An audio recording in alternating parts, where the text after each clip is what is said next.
पण आम्हाला व्यायामाची आवड ही जेव्हापासून लागली, जेव्हा चाळीत खाली एक छोटासा रूम होता 10 बाय 10चा, त्याच्यात ती चाळी मंडळाची रूम होती आणि त्याच्यामध्ये ती जिम होती. त्या जिममध्ये जेव्हा सगळी पोरं अशी यंग पोरं, आत्ता सगळे मोठे झाले ते लोक, दादा लोक, तर त्यांना आम्ही बघायचो चोरून, असं खिडकी उघडायचो, तर ते आम्हाला ओरडायची खिडकी उघडून बघितलं. तर तेव्हापासूनच आम्हाला जिमची आवड आहे. सगळ्यात महत्त्वाचं म्हणजे असं की आपल्या हक्काचे दिवस चालू झालेत, सगळीकडे छान वातावरण आहे, एक वेगळ्या आठवणी आहेत, एक वेगळं नातं आहे 22 फूटवाल्यासोबत, एक वेगळं नातं आहे गणेश गल्लीसोबत, एक आपुलकी आहे गणेश गल्लीसोबत. नमस्कार मित्रांनो, तर स्वागत आहे तुमचं आपलं डेली ब्लॉग डे 35 मध्ये. तर मित्रांनो, आज आपण पहिली गोष्ट तर माझा आज झाला या घरामध्ये अशोक सराफ, कारण मम्मी गावी गेली, दीदी कामाला गेली, पप्पा कामाला गेले, तर आज ते दोघं येऊपर्यंत कामावरून. तर अशोक सराफ तुम्हाला माहीत नसेल, आता जे नवीन लोक आहेत, जे जेनझी आहेत, त्यांना माहीत नसेल, पण आयत्या घरात घरोबा हा पिक्चर बघा अशोक मामांचा, मग तुम्हाला समजेल की आयत्या घरात घरोबा काय आहे ते. आणि दुसरी गोष्ट म्हणजे अशी की मित्रांनो, आज मम्मी नसल्यामुळे मी सकाळी लवकर उठलोच नाही आणि माझं मॉर्निंग सेक्शन पूर्ण स्किप झालं. आणि दुसरी गोष्ट म्हणजे अशी की आत्ता हे घर आपलं आहे, हा पूर्ण इलाका आपला आहे, आपल्याला जसं पाहिजे तसं मचवायचं आहे, जसं पाहिजे तसं. पहिली गोष्ट तर आपल्याला जेवण वगैरे सगळ्या गोष्टी बनवायच्या, दीदी फक्त भात बनवून गेले, तर आपल्याला चिकन बनवायचं आहे की अंडी बनवायची हे ठरवूया. सगळ्या गोष्टी आज आपल्याला करायच्या. पाण्याची मशीन पण लावली आहे, कपड्याची मशीन पण लावली. आणि दुसरी गोष्ट म्हणजे अशी की हां, ती जाताना झाडू वगैरे मारून गेले, तर मला त्या गोष्टी करायची गरज नाही, फक्त जेवण बनवायचं आहे, जेवायचं आहे आणि जे ते कपडे वगैरे आहेत ते वाळत टाकायचे. तर येस, आपण भेटूया आता आजच्या ब्लॉगमध्ये. तर जेवढे पण बादशाह लोक आहेत, आपण मशीन लावली. आता आपल्याला एक पाणी आहे, हे हळूहळू करून सगळ्या झाडांना टाकायचं आहे. हे आपण घेऊन जाऊया.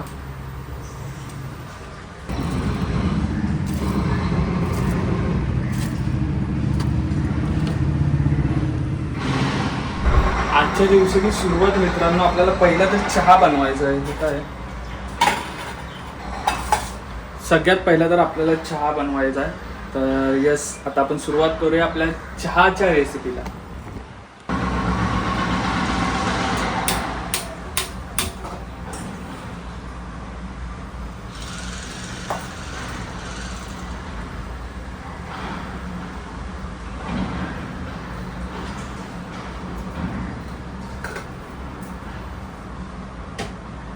तर मित्रांनो, हा जो आवाज येतोय ना, हा लय इरिटेट करतो भाई, लय इरिटेट. असं वाटतं ना रस्त्यावर जाऊन फान द्यावे. रोज काय ना काय काम चालू आहे, रोज आहेच. एवढं इरिटेट होतं ना भाई याच्यानी, एवढं इरिटेट होतं ना, तुम्हाला कायच सांगतो. पण आता कायच करू शकतो. काय बोलायला गेलं तर बोलणार की तुमच्या चांगल्यासाठी आहे, तुम्हालाच रस्ता पाहिजे, मग तुमच्यासाठीच करतोय, मग तुम्हाला थोडा आवाज सहन करायला काय झालं. पण मी इथे आल्यापासून या रस्त्याचं काम चालूच आहे, अजून संपलेलंच नाही आहे. कधी या साईडचं खोदतात, कधी त्या साईडचं खोदतात.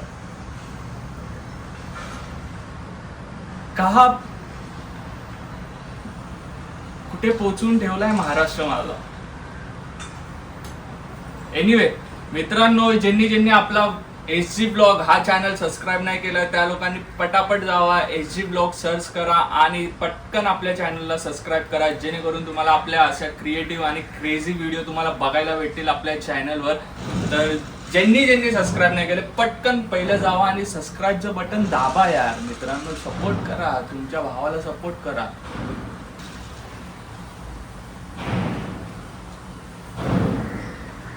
आणि दुसरी गोष्ट म्हणजे की आपला कालचा ब्लॉग जो जिमवर आधारित होता, तर म्हणजे मी सांगितलेलं की व्यायाम करा, लोकांना सांगत होतो की व्यायाम करा. तर आता काही जण बोलतील की ह्यानी 2 दिवस झाले चालू केले आणि हा बोलतोय की व्यायाम करा. तर मित्रांनो, तसं काही नाही आहे. जेव्हापासून मी शाळेत जातो तेव्हापासून मी कबड्डीच्या मैदानावर किंवा गार्डनमध्ये किंवा पण व्यायाम करणे ह्या सगळ्या गोष्टी मला घरातून शिकवल्या गेल्या. घरी जिमला पैसे मागायचो ना मित्रांनो, तर घरातले ना 4 शिव्या द्यायचे, बोलायचे जिम बिम सगळं नकली आहे, बोलायचे काय तिकडे पैसे जाऊन फक्त वजन उचलणार, पैसे देणार आणि दुसऱ्याचं वजन उचलायला जाणार, त्यापेक्षा घरी व्यायाम कर, डिप्स मार, जोर मार, मैदानात जा, धाव. हे आमचे सगळे उन्हाळ्याच्या सुट्टीतले सगळे हे असायचे. असं सगळं आम्हाला घरातून सांगायचे. पण आत्ताच्या पोरांना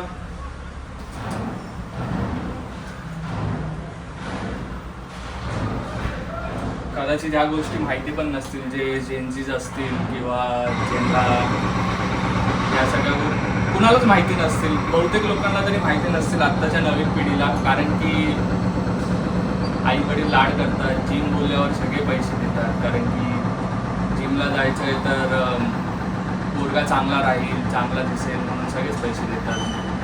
पण आम्हाला व्यायामाची आवड ही तेव्हापासून लागली जेव्हा चाळीत खाली एक छोटासा रूम होता 10x10चा, त्याच्यात ती चाळी मंडळाची रूम होती आणि त्याच्यामध्ये ती जिम होती. त्या जिममध्ये जेव्हा सगळी पोरं अशी यंग पोरं, आत्ता सगळे मोठे झाले ते लोक, दादा लोक, तर त्यांना आम्ही बघायचो चोरून, असं खिडकी उघडायचो, तर ते आम्हाला ओरडायची खिडकी उघडून बघितलं. तर तेव्हापासूनच आम्हाला जिमची आवड आहे. आणि आता काय वाटत नाही की जिममध्ये गेलो काय आणि घरी व्यायाम केला काय, कारण की पहिल्यापासून सवयच आहे की जर नाही जिमला गेलोच नाही जास्त करून. आत्ता हल्ली जेव्हा कळायला लागलं, कॉलेजला गेलो, कॉलेज झालं, तेव्हा जिम लावली फर्स्ट टाईम, नाहीतर कधी जिमला गेलोच नव्हतो. हेच चाळीतले दादा लोक पण हेच शिकवायचे, आधी पुशअप्स मार, पुलअप्स मार. मग आम्ही ते आमच्या दरवाजाला असं वरती हे होतं, गराडी होती, त्या गराडीला लटकायचो आणि पुलअप्स मारायचो. असं सगळ्या बऱ्याच आठवणी आहेत. त्याच्यामुळे आता काय वाटत नाही की आपण घरी जिम करतोय, बाकीचे बाहेर जिम करतायत, ठीक आहे. वेळेची गोष्ट असते, वेळेनुसार सगळ्या गोष्टी बदलतात. पण मित्रांनो, खरंच सांगतो,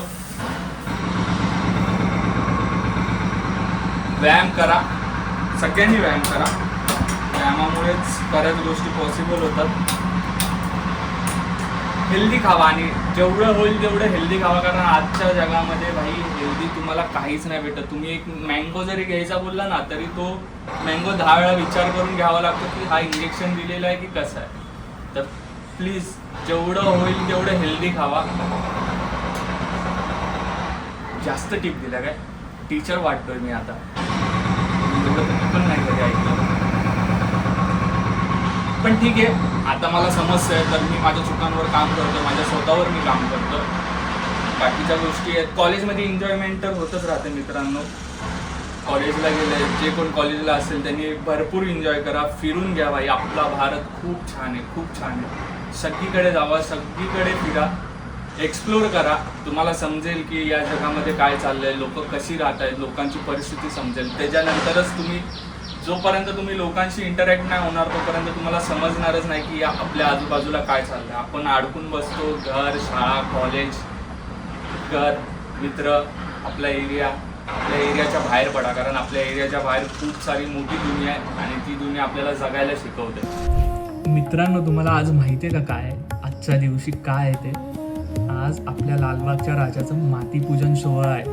आणि दुःख ह्या गोष्टीचं आहे की मला तिकडे जायला नाही जमत आहे. मी एक्साइटेड तर खूप आहे, वाट पण खूप बघतोय. आणि आपल्याला म्हणजे बोलतात ना की खूप असं हे झालंय की भाई फायनली आपला बाप्पा येतोय, फायनली गणेश उत्सव चालू झालाय. भाई गणेश उत्सव चालू झालाय, सगळेजण तयारीला लागलेत. आणि आमच्या रक्तात गणपती आहे, आमच्या रक्तात गणेश उत्सव आहे. मी भले तिकडे गेलो नसेल, पण मला तिकडून लांब पण कोण ठेवू शकत नाही त्या उत्साहापासून, किंवा माझ्यात जो असा उत्साह निर्माण होतो गणेश उत्सव ऐकल्यावर, की त्या गोष्टीपासून मला कोण लांब पण नाही ठेवू शकत. आणि दुसरी गोष्ट म्हणजे अशी की मित्रांनो, सगळ्यात महत्त्वाचं म्हणजे असं की आपल्या हक्काचे दिवस चालू झालेत, सगळीकडे छान वातावरण आहे. फायनली आपले बाप्पा येत आहेत. आणि मी मित्रांनो एवढं सांगेल गणेश उत्सवाबद्दल की गणेश उत्सव हा आमच्या रक्तात भिनला आहे, रक्तात भिनला. आम्ही मुंबईकर वर्षभर या दिवसाची वाट बघत असतो की कधी आमचा बाप्पा येतोय, कधी आमचा बाप्पा येतोय आणि आम्ही ते दिवस जगतोय, ते मोदक खातोय, त्या सगळ्या गोष्टी, ते डेकोरेशन, ती नाईट, ते सगळं. कधी आम्ही कामं करतोय, कधी वर्गणीला जातोय, कधी वर्गणी काढतोय, कधी बाप्पाकडे बसतोय, कधी बाप्पाचे मोदक खातोय, बाप्पा ते नैवेद्य कधी खायला भेटतोय बाप्पा समोरचा. ह्या सगळ्या गोष्टी आहे ना भाई, खूप एक्साइटमेंट, खूप असं हे करून येतात. आणि लहानपणीच्या बऱ्याच आठवणी आहेत. लहानपण अख्खं चाळीत गेलंय. इव्हन आत्ता मागच्या गणपतीपर्यंत पण आम्ही चाळीतच होतो. तर त्या चाळीत एवढ्या सगळ्या आठवणी आहेत ना, एवढ्या सगळ्या आठवणी की कोणी विचारच नाही करू शकत. आणि गणेशोत्सव, खरंच सांगतो, गणेशोत्सव आमच्या रक्तात भिनला. आम्हाला लहानपणापासून गणेशोत्सवाबद्दल एक आपुलकी आहे, एक जिव्हाळा आहे आणि आमचा आवडता विषय आहे. गणपती बाप्पा हा आमच्या जवळचा विषय. इमोशनली आम्ही त्याच्यासोबत अटॅच असतो. इव्हन मी तुम्हाला सांगेल की आत्ता मागच्या काही दिवसाआधी जेव्हा मी लालबागच्या ऑफिसला जायचो, सागरकडे जायचो, तेव्हा मी, सागर आणि शुभम गणपतीला 1 महिना बाकी असताना आम्ही रोज दुपारी जेवला, आम्ही डब्बा वगैरे खाल्ला की आम्ही रोज गल्लीत राऊंड मारायला जायचो गणेश गल्लीमध्ये की कुठपर्यंत काम आलंय, काय होतंय, काय नवीन होतंय. मूर्तीकडे असं बघत राहायचो त्या गाभाऱ्यात जाऊन. खूप भारी वाटायचं. एक वेगळ्या आठवणी आहेत, एक वेगळं नातं आहे 22 फूटवाल्यासोबत, एक वेगळं नातं आहे गणेश गल्लीसोबत, एक आपुलकी आहे गणेश गल्लीसोबत. तर मी बाप्पाला एवढंच बोलेल, माझ्या मुंबईच्या राजाजवळ एवढंच मागणं करेल की जेवढ्या लवकर जमेल तेवढ्या लवकर बाप्पा माझ्या प्रयत्नांना यश दे, मला यश दे, जेणेकरून माझं जे उर्वरित आयुष्य आहे, जोपर्यंत नो डाऊट जोपर्यंत जीवात जीव आहे, ह्या शरीरामध्ये जोपर्यंत माझी आत्मा आहे, तोपर्यंत मी या 22 फूटवाल्याची, गणेश गल्लीवाल्याची, माझ्या मुंबईच्या राजाची मी शेवटच्या क्षणापर्यंत जशी जमेल तशी मी सेवा करणार आहे. त्याच्या सेवेसाठी नेहमी तत्पर असणार, नेहमी कधीही. म्हणजे जेव्हापासून माझी ओळख सागरसोबत झाली तेव्हापासून मला तरी नाही वाटत की एकही वर्ष असं माझं मिस झालंय की मी विसर्जनाला गल्लीत नव्हतो.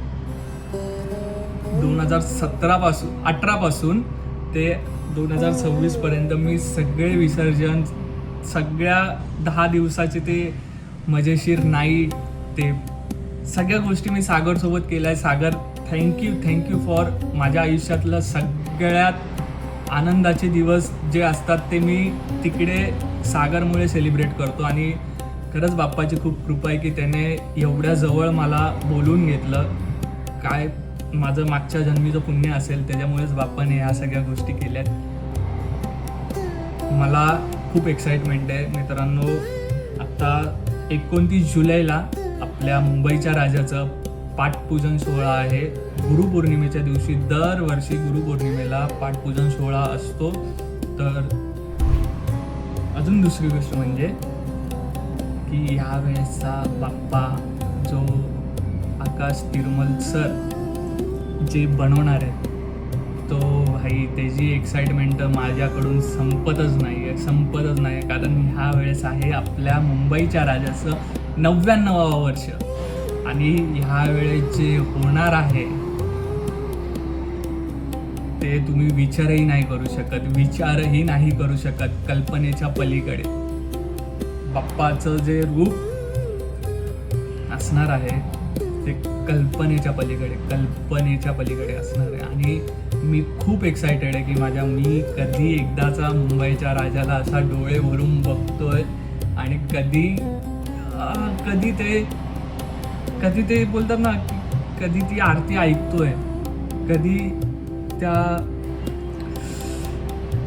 खूप एक्सायटेड आहे मित्रांनो. तुम्हाला शब्दात नाही सांगू शकत एवढा एक्सायटेड आहे मी. आणि येस, मी माझ्या मुंबईच्या राजाला एवढीच प्रार्थना करेल की बाप्पा माझ्याकडून जेवढे चांगली कामं करून घेता येतील तुला, तेवढी चांगली कामं करून घे. कधीही मला असं चुकीच्या गोष्टी करत जरी असेल तरी तू त्या गोष्टींपासून मला लांब ठेव. मला लवकरात लवकर यश मिळू दे आणि मी जसं तुझ्या सेवेसाठी आधी जसा तुझ्या सेवेत रुजू होतो तसाच मला पुन्हा एकदा रुजू करून घे आणि माझ्या हातून तुझी सेवा ही कायमस्वरूपी करू दे, हीच माझी मुंबईच्या राजाला प्रार्थना. आणि तर मित्रांनो, आत्ता आपण बनवतोय जो दीदीने सकाळी भात बनवून ठेवला आहे त्याला गरम करायचं आहे आणि अंड्याची भुर्जी बनवायची. तर तेच आपण करतो आता. तर यस, तुम्ही बघा कसं करतो आणि नंतर तुम्हाला सांगेलच मी कसं झालं आहे ते. तर यस, भेटूया आपण ब्लॉगमध्ये. तर मित्रांनो, हा आहे आपलं आजचं जेवण. मसूरचा भात, अंडं आणि चीज. यस, तर आता आपण मस्तपैकी जेवूया, जेवणाचा आनंद घेऊया आणि मग पुढच्या कामांना सुरुवात करूया.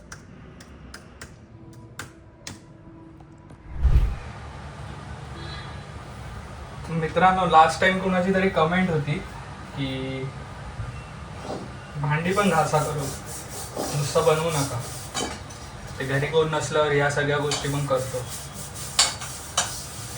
जे बघतायत ज्यांनी कमेंट केली त्यांच्या कमेंटला रिप्लाय.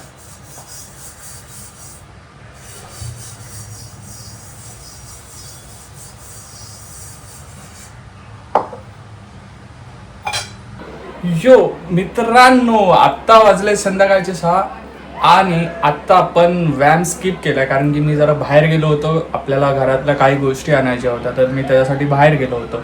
आणि ठीक आहे, आजचा दिवस ठीक आहे, पण आपल्याला जे आपलं इंग्लिश स्पीकिंगचं जे सेक्शन बाकी आहे ते मात्र कंप्लीट करायचं आहे. कारण की त्याच्यामध्ये आपल्याला गॅप देऊन नाही चालणार. कारण की आपल्याला खूप कमी दिवस आहेत आणि खूप लवकरात लवकर, जेवढ्या लवकर होईल तेवढ्या लवकर त्या गोष्टी शिकायच्या आहेत.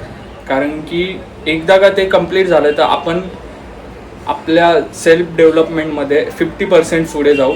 तर यस, आपल्याला त्याच्यात गॅप अजिबात द्यायचा नाही आहे. तर ते एकदम सिन्सिअरली आणि एकदम मनापासून त्या गोष्टी आपल्याला फॉलो करायच्या आहेत. तर त्याच्यात गॅप देऊन नाही चालणार, तर मी त्याच्यात गॅपही नाही देणार आहे. आता आपला चहा बनतोय. मला नाश्त्याची सवय आहे, मम्मी दररोज नाश्ता बनवते माझ्यासाठी, पण आज मम्मी नाही आहे तर मला येत नाही खास करून तर बनवायला नाश्ता. त्याच्यामुळे आणि जे आहे ते मी सकाळी खाल्लं आणि संपवलं. तर ठीक आहे, मग आता मी चहा बनवतोय आणि चहाच पिणार आहे. कारण की ती एक सवय असते आणि ठीक आहे, आता कायच बोलणार. आपल्याकडे नाही ऑप्शन तर आपण करू शकतो. आणि तेवढ्यात थोड्या वेळाने दीदी येईल, मग दीदी जेवण पण बनवेल, तो होतील सगळ्या गोष्टी. तर यस, भेटूया आपण.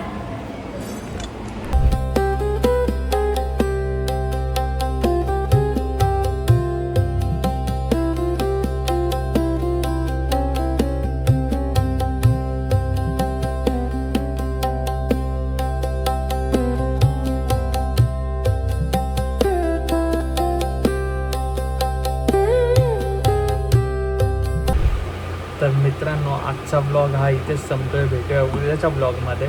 आज जरा जास्तच बोललो आहे, पण ठीक आहे, भेटूया उद्याच्या ब्लॉगमध्ये. तोपर्यंत ज्यांनी सबस्क्राईब नाही केलं त्यांनी आपल्या चॅनलला सबस्क्राईब करा आणि बेल आयकन दाबायला विसरू नका, जेणेकरून तुम्हाला रोजच्या ब्लॉगच्या आपल्या नोटिफिकेशन येतील आणि तुम्हाला समजेल की आपला ब्लॉग अपलोड झाला आहे. तर यस, भेटूया उद्याच्या ब्लॉग.